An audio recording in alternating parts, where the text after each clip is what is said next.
तो एपिसोड की स्टार्टिंग में हमें फिलो और फेंरिस दिखाया जाता है, जहाँ पे फेंरिस ने खाना बनाया होता है और सभी को खाना काफी ज्यादा अच्छा लगता है ना। तो वहाँ पे फेंरिस काफी ज्यादा खुश होती है और बोलती है कि मैंने बहुत ज्यादा बनाया है, तो जिसको जितना खाना है तुम खा सकते हो। और वहाँ पे जितनी भी लड़कियाँ होती है ना भाई, लगातार फेंरिस की तारीफ किए ही जा रही थी कि उन्होंने काफी अच्छा खाना बनाया है। तो वहाँ पे फेंरिस भी बताती है कि ये सभी मेरे टीचर का कमाल है, क्योंकि मैं उनके पास क्लासेस लेने जा रही हूँ और इसी कारण मैं काफी अच्छा खाना बनाने लगी हूँ। और तभी फिलो पूछता है कि क्या तुम अभी भी कुकिंग क्लास के लिए जाती हो? और तभी फेंरिस बताती है कि नहीं, ऐसा नहीं है, मैं बस एक दिन गई थी। और इसके बाद वो अपनी थोड़ी स्टोरी बताती है, बैक स्टोरी। और वो वहाँ पे मिस मेलोन के पास जाती है, जो उसकी कुकिंग टीचर होती है। और वो बोलती है कि फेंरिस तुम तो काफी टाइम बाद यहाँ पे आई हो। और फेंरिस जो होती है वो अपने टीचर को काफी ज्यादा शुक्रिया बोलती है, क्योंकि उनके कारण फिलो को काफी ज्यादा खाना पसंद आता है फेंरिस का। तो वहाँ पे फेंरिस सच में काफी ज्यादा तारीफ करती है और वो जो टीचर होती है ना, अपनी तारीफ सुन के काफी ज्यादा खुश भी होती है। और इसके बाद वो टीचर खुश होके बताती है कि तो चलो फिर फाइनली मैं तुम्हें एक सीक्रेट इंग्रेडिएंट्स बताती हूँ, और ये हमारे फैमिली का एकदम सीक्रेट है। और ये खाना अगर किसी को अच्छा ना लगे तो ऐसा हो ही नहीं सकता, क्योंकि ये खाना काफी ज्यादा टेस्टी होता है। तभी फेंरिस बताती है कि उन्होंने मुझे वो सिखाया था और मुझे तो ऐसा लगता है कि ये खाना मेरे बच्चे को भी काफी ज्यादा पसंद आएगा। ये तीनों लड़कियां वहाँ पे काफी ज्यादा घबरा जाती हैं और काफी ज्यादा शर्माते हुए बोलते कि हाँ तुमने सही कहा है, तुम्हारी शादी हो चुकी है तो शायद बच्चे भी हो ही सकते हैं। और इसके बाद दरवाजे पे कोई आया होता है और फिलो और फेंरिस जो होते हैं ना, वो दरवाजा खोलने जाते हैं। और जैसे वो दरवाजे पे पहुँचते हैं ना, तो ये देखिए वो दोनों काफी ज्यादा हैरान हो जाते हैं। तो वो दोनों सोचते हैं कि आखिरकार ये यहाँ पे क्यों आई है। और हमें दिखाया जाता है कि वहाँ पे प्रिंसेस आई होती है। तो वहाँ पे फिलो बोलता है कि मैंने आपको पहले भी कहा था और मैं आपको अभी भी बोलूंगा कि मुझे आपका हीरो बनने में कोई भी इंटरेस्ट नहीं है। और तभी वो बोलती है कि सर फिलो प्लीज आप हमें माफ कर दीजिए। और तभी बोलती है कि सॉरी सॉरी सॉरी मैं भूल गई थी, सर बानजाए प्लीज आप हमें माफ कर दीजिए, और हमें पता है कि आप ही हमारे हीरो कैंडिडेट हो। तो ये सुनने के बाद फिलो वहाँ पे काफी ज्यादा हैरान होता है और वो सोच रहा होता है कि आखिरकार इनको कैसे पता चलेगा कि मैं ही बानजाए हूँ। और इसके बाद प्रिंसेस जो होती है ना, वो फिलो से बात करने के लिए घर पे आई होती है। और वहाँ पे बेलिरोसा काफी ज्यादा घबराते हुए चाय देती है प्रिंसेस को। और वो बोलती है कि ये हमने बनाया है और अगर आपको ना पसंद आए तो कोई बात नहीं, हम इसको ले जाएंगे।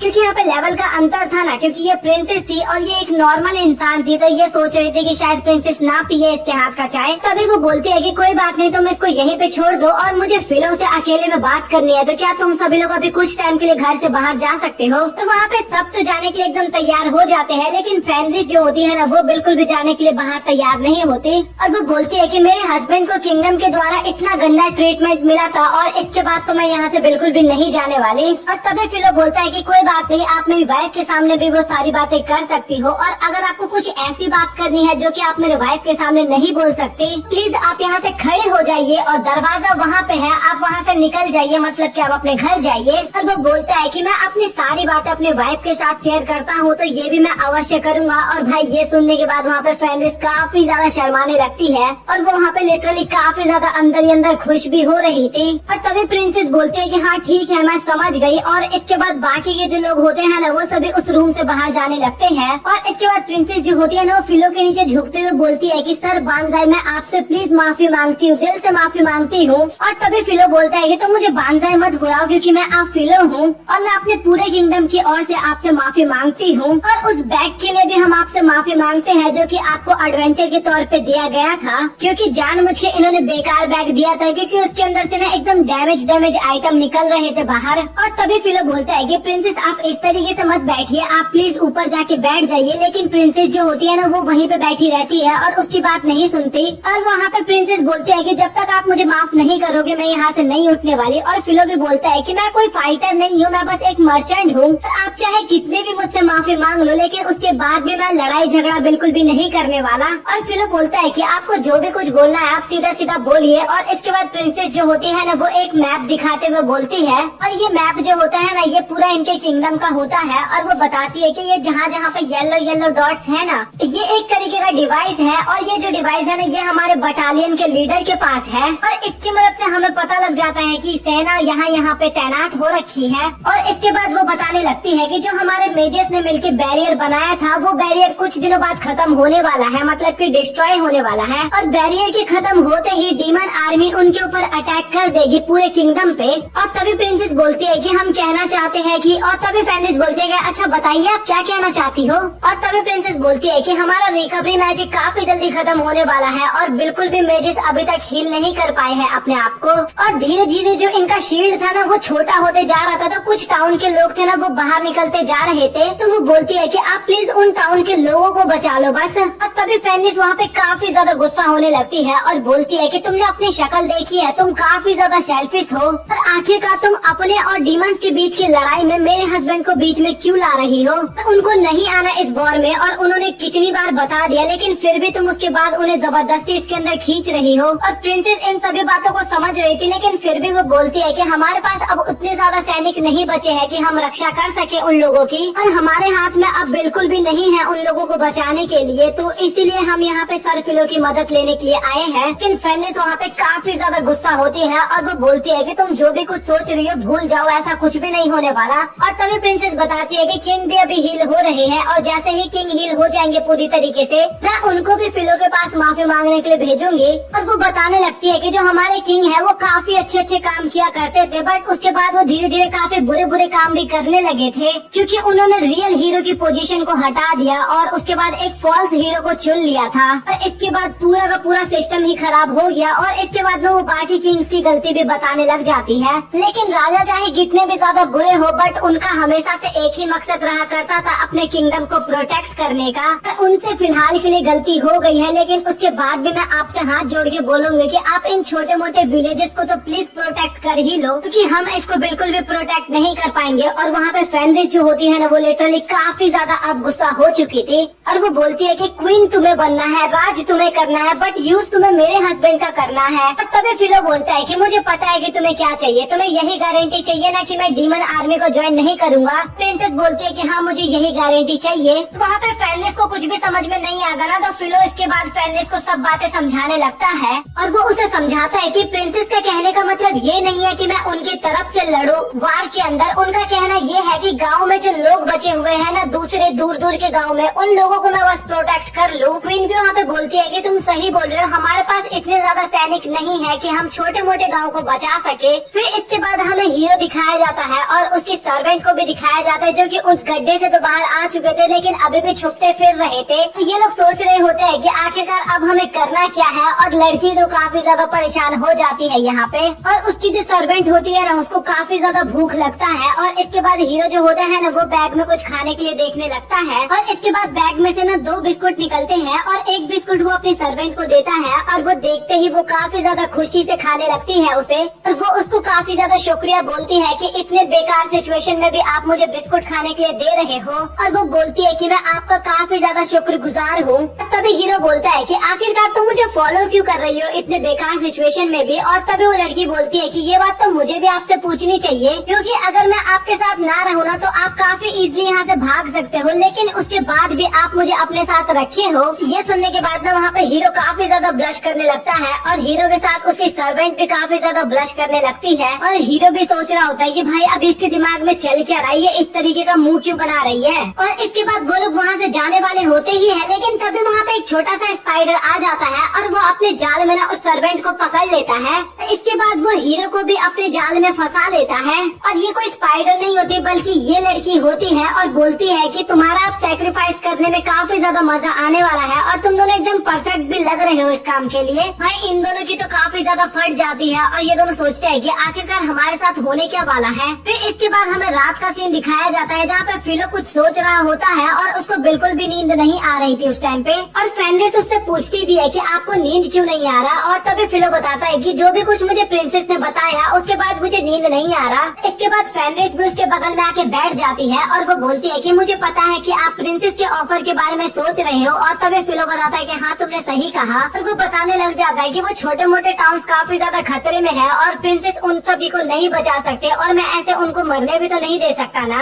और मुझे उन लोगों को बचाने का भी मन कर रहा है, बट मैं ये भी दिखाना चाहता हूँ कि मैं किसी के भी साइड में नहीं हूँ और मैं चाहता हूँ कि ये दुनिया पूरी तरीके से बदल जाए और जब हमारे बच्चे हो ना तो मैं चाहता हूँ हमारे बच्चे ह्यूमंस के साथ भी काफी अच्छे से रहे और डीमंस के साथ भी काफी अच्छे से रहे। मतलब कि मैं एक ऐसी दुनिया बनाना चाहता हूँ जहाँ पे ह्यूमंस और डीमंस दोनों एक साथ रहे। हाँ, मुझे पता है कि ये चीज करने में काफी ज्यादा मुश्किलें आने वाली है, बट फिर भी मैं उसके बाद ये चीज करना चाहता हूँ। और मैं बिल्कुल भी नहीं चाहता कि हमारे बच्चे इस माहौल में पैदा हो, क्योंकि मैं उनको काफी अच्छी लाइफ देना चाहता हूँ। और फेनिक्स भी वहाँ पे काफी ज्यादा खुश होती है अपने हस्बैंड के विचारों को सुन के, और वो बोलते हैं कि आप जो भी करोगे मेरा आपको फुल सपोर्ट होने वाला है। और वहाँ पे फिलो भी बोलता है कि तुम्हारा शुक्रिया फेनिक्स। और इसके बाद सुबह का सीन दिखाया जाता है जहाँ पे डीमंस अटैक करने वाले थे टाउन में, और सभी लोग कहीं पे भाग के जा रहे थे। और तभी हमें जंगलों में ना एक छोटी सी बच्ची को दिखाया जाता है जो कि कुछ बेरीज को इकट्ठा कर रही थी। और तभी वहाँ पे काफी सारे डीमंस आ जाते हैं और उनमें से एक गॉब्लिन उस बच्ची के ऊपर अटैक करने वाला होता है। और तभी वहाँ पे फिलो और फेनिक्स आ जाते हैं और उस डीमन को काफी दूर फेंक देते हैं। और तभी फिलो जो होता है ना वहाँ पे एक काफी बड़ा सा बैरियर बना देता है और वो लड़की को वहाँ से भागने के लिए बोलता है। और वो ये भी बता देता है कि तुम सभी को बता देना कि तुम्हें किस डायरेक्शन में जाना है, क्योंकि यहाँ पे तो अब ये सब कुछ संभाल लेगा।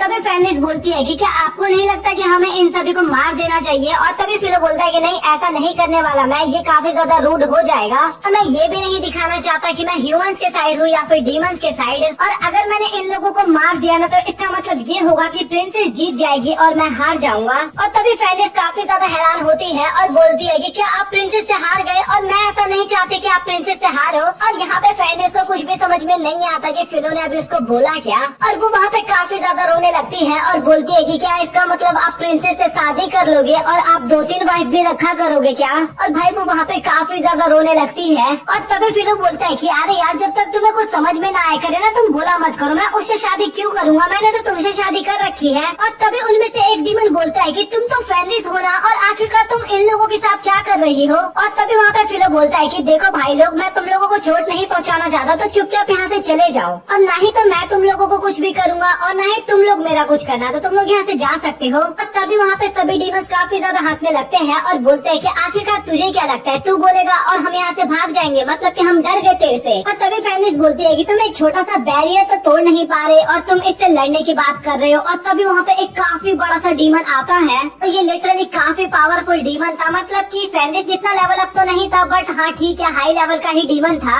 इसको देखने के बाद फेनिक्स बताती है कि ये डीमन काफी ज्यादा पावरफुल है और शायद ये आपके बैरियर को भी तोड़ सकता है। और वो जो डीमन होता है ना, वो बड़ा वाला, वो भी फेनिक्स को देख के बोलता है कि आखिरकार तुम यहाँ पे क्या कर रही हो? और वैसे भी मैं तुम्हें अपना अपोनेंट तो मानता भी नहीं हूँ, क्योंकि तुम तो मेरे आगे काफी ज्यादा कमजोर हो। मतलब कि भाई ये फेनिक्स से भी ज्यादा पावरफुल है। मैंने जो पीछे बोला था ना, थोड़ा गलत हो गया। तभी फेनिक्स को आता है काफी ज्यादा गुस्सा और वो बोलती है कि फिलो सर, आप ये सब कुछ मुझ पे छोड़ दो, आप यहाँ पे कुछ भी मत करना। भले ही मेरा भाई इनसे हार गया, बट इसने अभी हमारे ट्राइब की बेइज्जती की है और मैं उसका बदला तो जरूर लूंगी। पर इसने हमारे ट्राइब की बेइज्जती की, इसका मतलब इसने मेरे भाई की बेइज्जती की, और मैं अपने भाई की बेइज्जती तो बिल्कुल भी नहीं सुनने वाली। तभी फिलो बोलता है कि ठीक है, अगर तुम्हें इससे लड़ना है तो लड़ लो, बट मैं तुम्हें एक चीज बता देता हूँ कि तुम्हें इसे जितना मारना हो मार लेना, बट इसको जान से बिल्कुल भी मत मारना, क्योंकि मैं बिल्कुल भी नहीं चाहता कि यहाँ पे हमें खून खराबा देखने को मिले। और मैं नहीं चाहता कि दोनों साइड में से किसी भी साइड में कोई मरे। और ये सुनने के बाद ना वो डीमन काफी ज्यादा हंसने लगता है और बोलता है कि रुको जरा, मैं तुम दोनों को तुम्हारी औकात दिखाता हूँ। और इसके बाद फेनिक्स जो होती है ना, वो उस बैरियर से बाहर जाती है और उस डीमन से लड़ने लगती है। लड़ती कहाँ है, वो तो अपने मूव्स दिखाने लगती है और इसके बाद वो अपने पंजों से उसके ऊपर अटैक करती है। और तभी वो डीमन बोलता है कि तुम्हें क्या लगता है कि तुम इस अटैक की मदद से मुझे हरा दोगी? तभी फेनिक्स बोलती है कि अच्छा, मैंने तुझे यहाँ पे इसलिए छोड़ दिया क्योंकि मेरे हस्बैंड ने बोला है कि तुझे जान से ना मारूं, नहीं तो मैं तुझे कब की मार दी होती। और इसके बाद फेनिक्स जो होती है ना, वो अपना मैजिकल पावर को यूज करती है और ये एक तरीके का टेलीपोर्टेशन पावर होता है। और इसके बाद वो जमीन से सीधा हवा में पहुँचती है। इसके बाद वो हवा से नीचे जंप करते टाइम ना फिर से टेलीपोर्टेशन मैजिक का यूज करती है। और इसके बाद वो मॉन्स्टर तो हवा में पहुँच गया था और फेनिक्स जमीन पे आ गई थी। और तभी वो मॉन्स्टर बोलता है कि तुम कुछ भी कर लो, बट तुम मेरा कुछ भी नहीं बिगाड़ सकती। और इसके बाद वो अपने हथियार को फेनिक्स की तरफ फेंकता है, लेकिन फेनिक्स फिर से टेलीपोर्टेशन मैजिक का यूज करके जगह बदल देती है। और जो इस मॉन्स्टर ने अटैक किया था ना, ये अटैक इसी मॉन्स्टर को आके लग जाता है और वो वहीं पे बेहोश हो जाता है। और तभी फेनिक्स बोलती है कि ये तो कुछ भी नहीं था, मैं तो तुम्हें और भी इजीली मार सकती थी, बट मेरे हस्बैंड ने मना किया है तुम्हें मारने के लिए। इसके बाद फेनिक्स जो होती है ना, वो काफी सारे पेड़ पौधे के बीच में उसको स्टैप कर देती है। और भाई यहाँ पे मॉन्स्टर की हालत तो काफी ज्यादा खराब हो जाती है,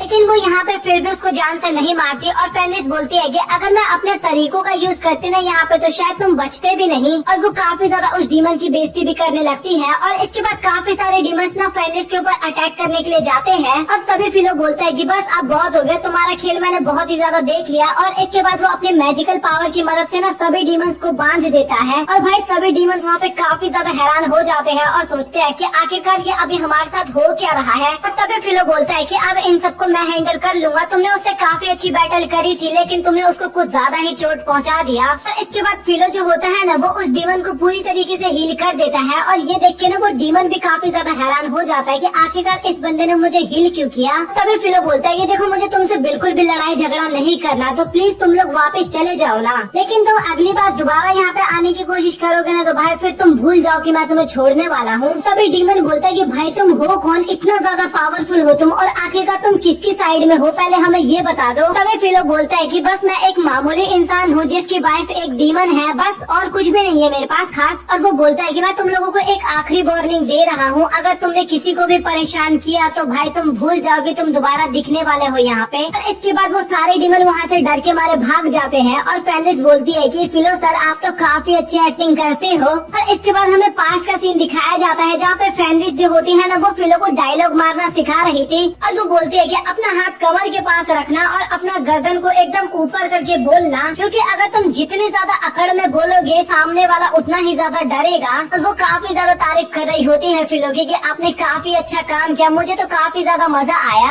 और वो लोग सोचते हैं कि अगर उनको दोबारा से ऑर्डर मिलेगा अटैक करने का तो वो लोग जरूर आएंगे अटैक करने के लिए। और वो सोच रहा था कि अगर वो दोबारा अटैक करने के लिए आएंगे तो फिर हम क्या करेंगे। और तभी वहाँ पे काफी सारे इंसान आ जाते हैं और वो बोलते हैं कि आपका बहुत बहुत शुक्रिया हमारी मदद करने के लिए। और वो लोग उस वुल्फ को देख के ना काफी ज्यादा डर जाते हैं। और तभी फिलो बोलता है कि आप लोगों को डरने की जरूरत नहीं है, ये तो मेरी बस पार्टनर है और ये किसी को भी बिल्कुल भी नुकसान नहीं पहुँचाती, काफी ज्यादा फ्रेंडली है। और इसके बाद हमें वही छोटी बच्ची दिखाई जाती है जिसकी फिलो ने मदद की थी। और वो बोलती है कि आपका बहुत बहुत शुक्रिया मुझे बचाने के लिए। और फिलो बोलता है कि तुम्हें हमें शुक्रिया बोलने की कोई जरूरत नहीं है, तुम जाके प्रिंसेस को शुक्रिया बोलो क्योंकि वही हमारे पास आई थी तुम्हें बचाने के लिए। और इसके बाद फिलो और फेनिक्स कहीं दूसरी जगह जाने लगते हैं और भी तो बाकी जगह डीमंस ने अटैक किया था ना, हाँ तो उस जगह जाने लगते हैं। और इसके बाद सीन कट होता है और हमें प्रिंसेस का सीन दिखाया जाता है जहाँ पे ये इन्फॉर्मेशन पहुँच गई थी कि एक एडवेंचरर है जिसने डार्क आर्मी को काफी जल्दी वहाँ से डरा के भगा दिया था। बट प्रॉब्लम ये है कि उसकी आइडेंटिटी के बारे में अभी तक किसी को भी कुछ भी नहीं पता चला है कि वो आखिरकार है कौन। बट सबसे स्पेशल बात तो ये थी कि उन्होंने डार्क आर्मी के बिना किसी एक भी डीमन को मारे वहाँ से भगा दिया।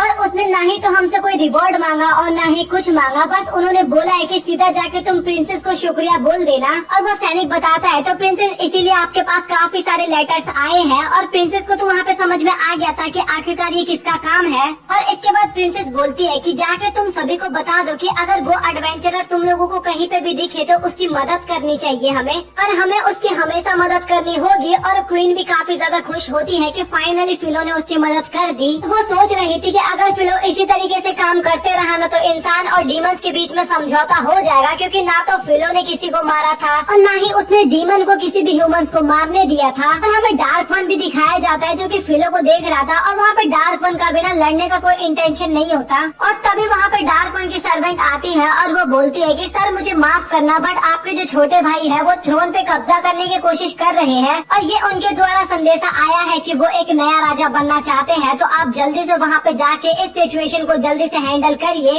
इसके बाद हमें डार्क वन के भाई को दिखाया जाता है जिसने सारी प्रिपरेशन कर ली थी किंग बनने की। और लेडी डीमन जो होती है ना वो बताती है कि मैंने 2 ह्यूमंस को ढूंढा है जिसके अंदर काफी अच्छी कैपेबिलिटी है, और अगर हम तुम दोनों को डीमन लॉर्ड को बलिदान दे दे तो जो डार्क वन है उससे भी ज्यादा पावरफुल हमारे मालिक बन जाएंगे। तो वो लिटरली इतने ज्यादा पावरफुल हो जाएंगे कि डार्क वन उनके सामने कुछ भी नहीं होंगे। भाई वहाँ पे हीरो और उसकी सर्वेंट की तो काफी ज्यादा हालत खराब होती है, और वही जो डीमन होता है ना वो तो काफी ज्यादा खुश होता है और इसके बाद वो प्रोसेस को स्टार्ट करवाता है। और जो डार्क वन था ना वो भाई काफी स्पीड में वहाँ पे जा रहा होता है क्योंकि उसको बिल्कुल भी युद्ध नहीं करना था और ना ही चाहता था कि वो कोई भी इंसान मरे, क्योंकि इंसान मरेगा तो डीमन और ह्यूमंस के बीच में फिर से बैटल होगी और उसके बाद तो पता ही है कि क्या होता है। और इसी के साथ हम चिलिंग इन अनदर वर्ल्ड के एपिसोड नंबर 9 को भी खत्म करते हैं। और एपिसोड की स्टार्टिंग में हमें फिलो और फेनिक्स दिखाए जाते हैं जहाँ पे डार्क वन उनसे मिलने के लिए आया होता है और डार्क वन बोलता है कि मुझे तुमसे एक फेवर चाहिए। और फिलो पूछता है कि आखिरकार तुम्हें किस तरीके का फेवर चाहिए, और तभी डार्क वन बोलता है कि क्या मैं 1-2 दिन के लिए तुम्हारे घर पे रह सकता हूँ। और फिलो और फेनिस को तो वहाँ पे लग रहा था कि ये लोग उनसे मजाक कर रहे हैं, क्योंकि भाई वो डिमन किंग है और ये यहाँ पे क्यों ही रहेगा। लेकिन तभी वो सीरियस होते हुए बोलता है कि नहीं, मैं बिल्कुल भी मजाक नहीं कर रहा, हमें तुम्हारी हेल्प चाहिए। और इसके बाद डार्क वन जो होता है ना, वो अपनी सच्चाई बताने लगता है। मतलब कि जो पास्ट का सीन जो दिखाया गया था, जहाँ पे स्टोरी एंड हुई थी, मतलब कि एपिसोड नंबर 9, जहाँ पे डार्क वन को पता लगता है कि उसका भाई जो है वो उसकी सत्ता पे राज करना चाहता है, मतलब कि नया डार्क वन बनना चाहता है, डीमन लॉर्ड। और हमें यूलेमिनस भी दिखाया जाता है, जो कि डार्क आर्मी के 4 पिलर्स होते हैं ना, मतलब कि पावरफुल होंगे कुछ ये। और वो बोलती है कि आखिरकार तुम ये धोखा क्यों दे रही है, तुम्हें हमारे डार्क वन का सपोर्ट करना चाहिए, बट तुम उनका सपोर्ट बिल्कुल भी नहीं कर रही। तो ये लोग जो होते हैं ना, ये लोग भी डार्क वन को इस टाइम पे सपोर्ट नहीं कर रहे थे, बल्कि उसके भाई को सपोर्ट कर रहे थे, क्योंकि इन लोगों को भी लग रहा था कि अब डार्क वन पहले जैसा डीमन लॉर्ड नहीं रहा, वो काफी ज्यादा कमजोर हो गया है और अब तो उसके भाई को सत्ता दे देनी चाहिए। और इसके बाद वो सभी डार्क वन के किंगडम में जाते हैं, मतलब कि अभी तो डार्क वन वहाँ पे नहीं था। और लेडी डीमन जो होती है ना, वो बोलती है कि आप सभी का स्वागत है और यहाँ पे हमारे नए डार्क वन आने वाले हैं। जो डार्क वन है ना, उसका छोटे भाई का नाम लॉर्ड यू होता है और बता रही होती है कि अब ये नए लॉर्ड बनने वाले हैं। और तभी यूलेमिनस बोलती है कि तुम्हें इतना ज्यादा उछलने की जरूरत नहीं है, क्योंकि जब लॉर्ड गोज़ेल यहाँ पे आएंगे ना, तो वो तुम्हें अच्छी तरीके से सबक सिखाएंगे, मतलब कि डार्क वन की बात कर रही थी ये। और तभी लेडी डीमन बोलती है कि अच्छा तुम भी हो क्या यहाँ पे, मुझे तो पता ही नहीं था। और इस बात पे ना यूलेमिनस वहाँ पे काफी ज्यादा गुस्सा हो जाती है और वो जो नया डार्क वन होता है ना, इसके ऊपर सीधा अटैक करने के लिए जाती है। लेकिन यूलेमिनस के अटैक करना उसके ऊपर कुछ भी असर नहीं होता, बट डार्क वन जो उसको पंच मारता है ना, नया डार्क वन, भाई एक ही पंच में वो काफी दूर जाके गिरती है। और वो बोलता है कि मुझे तुम जैसे कमजोर लोगों की तो मेरे टीम में बिल्कुल भी जरूरत नहीं है। और यूलेमिनस का नाखून जो होता है ना, वो भी लॉर्ड यू पे अटैक करने के लिए जाता है, लेकिन तभी लेडी डीमन बीच में आ जाती है और वो उसे बचा लेती है। और वो बोलती है कि मुझे तुम्हारी औकात बता दी, तुम इसी तरीके की ट्रिक को यूज कर सकती हो और मुझे तुम्हारे बारे में सब कुछ पता है और अब तो मैं तुम्हें भी बिल्कुल भी नहीं छोड़ने वाली। और वो उसके ऊपर अटैक करने के लिए जा ही रही होती है, लेकिन तभी वहाँ पे रियल डार्क वन आ जाता है और वो सबसे पहले यूलेमिनस का ख्याल रखने के लिए बोलता है अपने सर्वेंट को। और इसके बाद वो बोलता है कि आखिरकार तुम्हें प्रॉब्लम क्या है। और वहाँ पे तो एकदम ऐसा फील हो रहा था कि अब भाई युद्ध होने वाला है, काफी तगड़ा युद्ध होने वाला है। लेकिन तभी रियल डार्क वन बोलता है कि आखिरकार तुम्हें प्रॉब्लम क्या है मेरे से, मैंने कुछ भी तो गड़बड़ किया है नहीं, लेकिन उसके बाद भी तुम मुझे सपोर्ट करना क्यों बंद कर दिए हो। और तभी लॉर्ड यू बोलता है कि भाई तू शरीफ बनने की एक्टिंग मत कर, तूने बहुत गड़बड़ किया है और ऐसे शरीफ बन के तू हमें पागल नहीं बना सकता।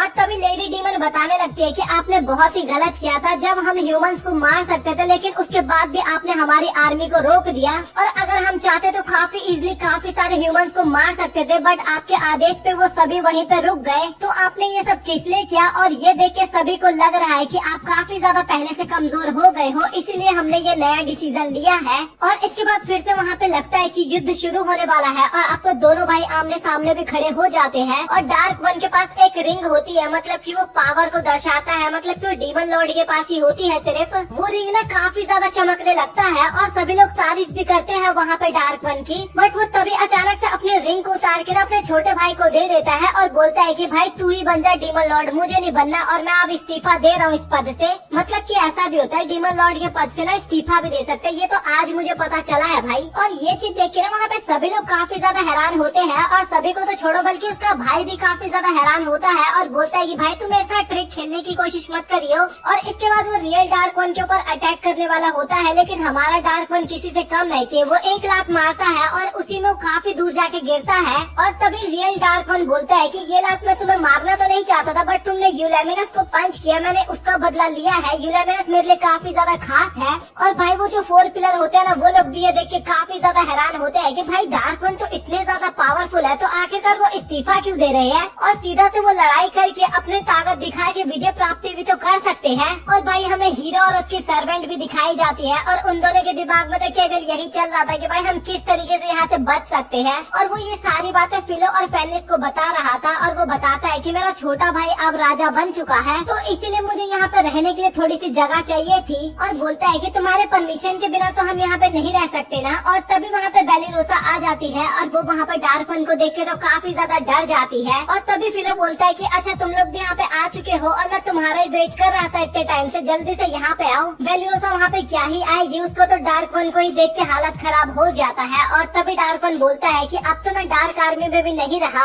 और मुझे पता भी नहीं है कि आखिरकार मुझे कहाँ जाना चाहिए, और मैं तो केवल फेनिस को ही जानता हूँ, इस कारण मुझे यहीं पे आने का सही लगा।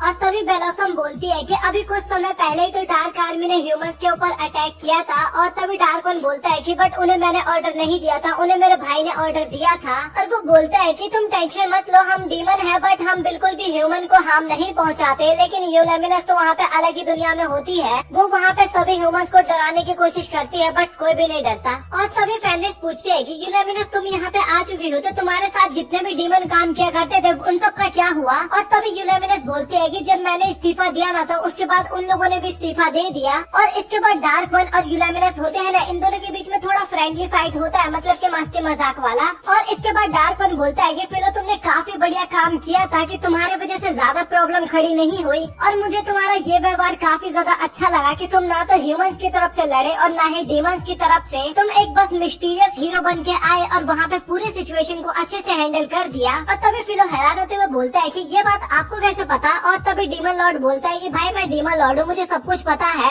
और इसके बाद बाकी के लोगों से राय ली जाती है कि क्या डिसीजन लिया जाए। और वहाँ पे सभी लोग एकदम एग्री करते हैं, किसी को भी कोई प्रॉब्लम नहीं था वहाँ पे। और जिन जो होती है ना वो तो बोलती है कि अगर ये लोग कुछ भी करने की कोशिश करेंगे मुझे या फिर फिलो सर को, तो मैं इनको तो बिल्कुल भी नहीं छोड़ने वाली। और बेलिरोसा वहाँ पे उन लोगों को रहने से मना करती है और बोलती है कि भले ही वो डार्क लॉर्ड अच्छे और अब रिटायरमेंट ले लिया हो बट है तो वो एक डीमन ही ना।